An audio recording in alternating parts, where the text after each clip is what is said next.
दर्शकों, स्वागत है आप सभी का आपके बेहद खास कार्यक्रम अध्यात्म और ज्योतिष की चर्चा में। जरा आज की चर्चा कुछ हट के रहने वाली है, लेकिन बहुत काम की रहने वाली है। हम बात करेंगे ज्योतिष में एक्स्ट्रा मैरिटल अफेयर्स, यानी अतिरिक्त संबंधों की जब बात आती है, वो भी आफ्टर मैरिज, तो ज्यादा प्रॉब्लम क्रिएट्स होती है। मैं ज्योतिष का वह आधार व तथ्यों पर आपके साथ चर्चा करूंगा, आपको विस्तार से यहां पर बताने का प्रयास करूंगा कब कैसे ये योग बनते हैं। और विशेषकर इस वीडियो से वो लोग जानकारी ले पाएंगे जो लव मैरिज के लिए तैयार हैं या मैरिज के द्वार पर खड़े हैं, और फिर ऐसी स्थिति में अगर वो इस बात को समझते हैं तो उनको बेहद लाभ हो सकता है। फटाफट हम चर्चा को आगे बढ़ा लेते हैं बिना समय गंवाए। बात सिर्फ हम टॉपिक पर करेंगे और पॉइंट टू पॉइंट करेंगे, इसलिए वीडियोस को पूरा देखें। बीच में स्किप करेंगे तो हो सकता है आपकी बात अधूरी रह जाए। अगर हम बात करें, कुछ लोग यहां तक देखा जाता है कि लव मैरिज होने के बाद, अगर बात लव मैरिज की है और उसके बाद ये योग संयोग बन रहा है, तो अगर बात की जाए तो इसमें तो ऐसी गुंजाइश होनी ही नहीं चाहिए। लेकिन फिर भी है तो क्यों? यही खास बात आज मैं इन प्लैनेट्स के आधार पर आपको बताने वाला हूं। जन्म कुंडली के अंदर जब भी या फिर गोचर बस भी स्थितियां प्रकट होती हैं, महादशाओं के आधार पर भी होती है, मैं सविस्तार आपको प्रयास करूंगा समझाने का पॉइंट टू पॉइंट, क्योंकि जन्म कुंडली विश्लेषण का आधार मैं आपको बहुत बार बता चुका हूं। जन्मकालिक ग्रह या फिर गोचर या फिर आपकी दशाएं, इन्हीं दशाओं के आधार पर हम शुभाशुभ फल का निर्णय कर सकते हैं, और यही बिल्कुल सटीक भी है। अगर जन्म कुंडली के अंदर शुक्र और मंगल की युति एक साथ हो रही है, वैसे शुक्र और मंगल की युति के लिए अलग से मैं वीडियो बना चुका हूं, नीचे डिस्क्रिप्शन में तमाम लिंक हैं, आप उन पर जाकर जो है इस चर्चा को सुन सकते हैं। बड़े ध्यान से समझना, मैं तार्किक रूप से आपको यहां पर समझाने का प्रयास करूंगा। शुक्र स्त्रीत्व ग्रह है और जबकि मंगल पुरुष ग्रह है, लेकिन फिर भी खास बात यहां पर क्या है कि शुक्र जो वीर्य का प्रतिनिधित्व करता है, लेकिन जहां स्त्री ग्रह शुक्र, लेकिन प्रतिनिधित्व किसका करता है?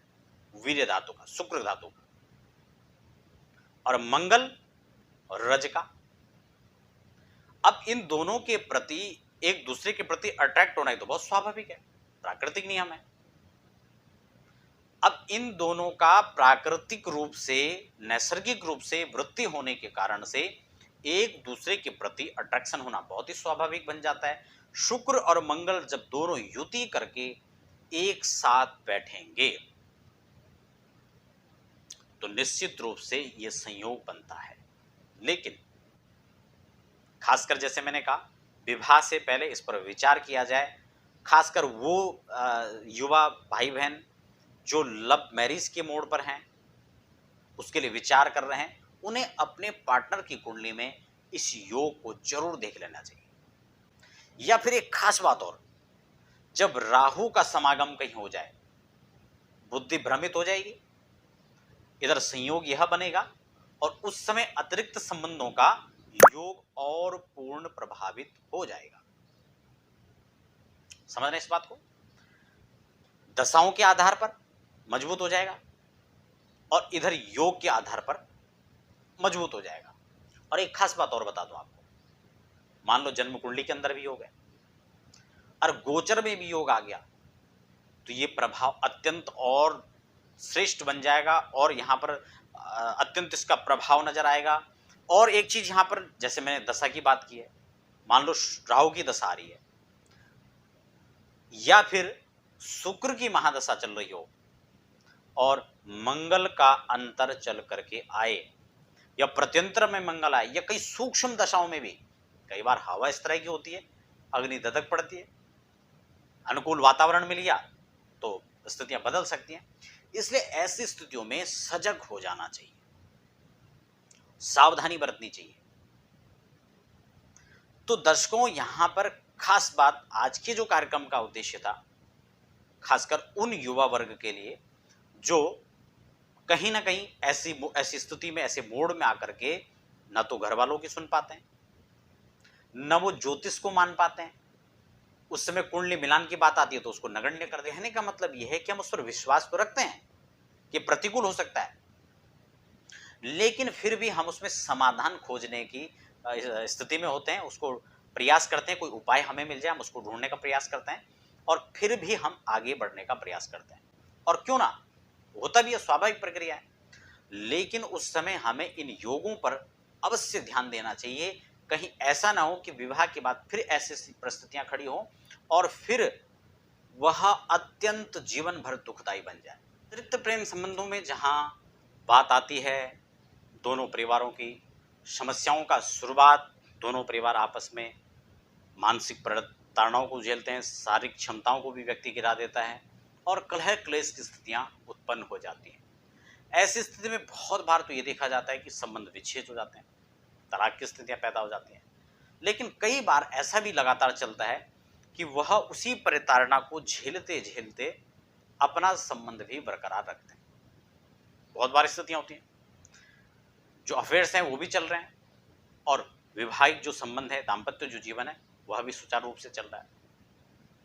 लेकिन इसमें समस्या सिर्फ यही नहीं आती है कि संबंध विच्छेद नहीं होता है, बाकी तो समस्याओं का सारा पार्ट टूटा ही पड़ा है। तो ऐसी स्थिति में खासकर वो स्त्रियां या वो पुरुष, मैं आज खासकर स्त्रियों के पक्ष में और उनके लिए ये उपाय यहां पर खासकर आज रख रहा हूं। अगर उनको लगता है कि उनके हस्बैंड के इस प्रकार के रिलेशन हैं और वो उससे मुक्त होना चाहते हैं, तो है उपाय के तौर पर यहां पर मैं छोटे से 2 उपाय यहां पर आपको बताऊंगा।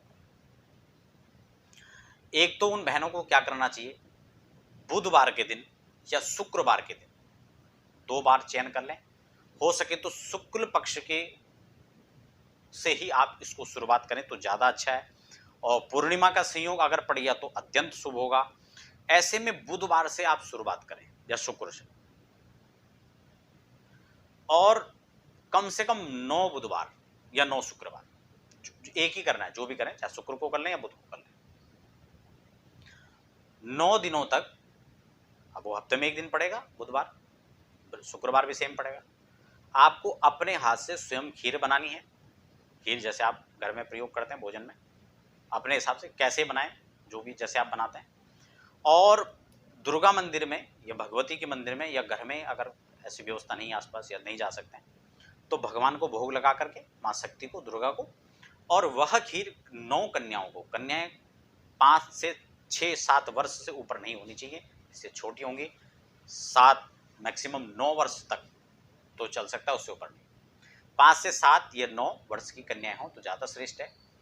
ब्राह्मण कन्याएं मिले तो अत्यंत शुभ है, बाकी जो भी है चलेगा। उनको आपने ये खीर प्रसाद वितरण करना है। उसके बाद जो बचाव प्रसाद है आप सब वितरण कर सकते हैं। एक उपाय आपने ये करना है। दूसरा उपाय आपने साथ में चंडी पाठ 108 पाठ करने हैं। अब उसको चाहे आप एक ही बार में कर लें या 2 बार में कर लें या 4 बार में कर लें, लेकिन करना आपने इसको वो 1 वर्ष भर के अंदर ही है। ज्यादा श्रेष्ठ होगा कि आप 1 बार में कर लें या फिर 2 बार में कर लें, 1-1 महीने में कर लें या 6 महीने में 2 बार कर लें, लेकिन मैक्सिमम आपको 11 महीने के अंदर ही ये दोनों या 3 या 4 जितने बार में आप में करें 108 पाठ पूरे करने हैं। तो ये आपको उपाय के तौर पर एक छोटी सी चर्चा। हस्ती दर्शकों बने रहे हमारे साथ में। हमें फिलहाल दीजिए आप इजाजत, अगली वीडियो आने तक धन्यवाद।